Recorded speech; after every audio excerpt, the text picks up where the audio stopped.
আল্লাহর ঘর পবিত্র মসজিদ রক্ষায় এক পা নিয়েই শত্রুদের মোকাবেলায় লাঠি হাতে ঝাঁপিয়ে পড়েছেন এক মুসলিম তরুণ। তার নাম শেখ আমিরুল্লাহ। তিনি নেপাল মুসলিম পিস সোসাইটির চেয়ারম্যান এবং নেপাল কমিউনিস্ট পার্টির নেতা। ইতিমধ্যে তার এই ভিডিও সামাজিক যোগাযোগ মাধ্যমে ছড়িয়ে পড়েছে। ভিডিওতে দেখা যায় উত্তেজনা সৃষ্টির মাধ্যমে জোর করে একটি মসজিদে প্রবেশের চেষ্টা করেন একদল মানুষ, কিন্তু এক পা থাকা সত্ত্বেও শেখ আমিরুল্লাহ লাঠি হাতে আল্লাহর ঘর রক্ষায় ঝাঁপিয়ে পড়েন। তার অসীম সাহসিকতা দেখে ভয় পেয়ে যায় শত শত মানুষ। শেখ আমিরুল্লাহ মসজিদ বাঁচাতে লাঠি হাতে দৃঢ়ভাবে দাঁড়িয়ে থাকেন। তার এই নির্ভীক অবস্থানে ধীরে ধীরে পিছু হটে এবং ছত্রভঙ্গ হয়ে যায় সবাই।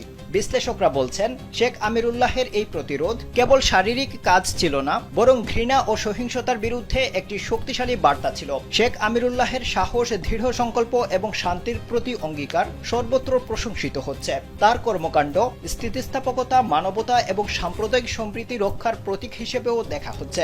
এর আগেও তিনি একটি সক্রিয় মানবিক উদ্যোগ গ্রহণ করেছিলেন, যার ফলে গ্রেপ্তার হওয়া একজন প্রতিবন্ধী ব্যক্তিকে মুক্তি দেওয়া হয়েছিল।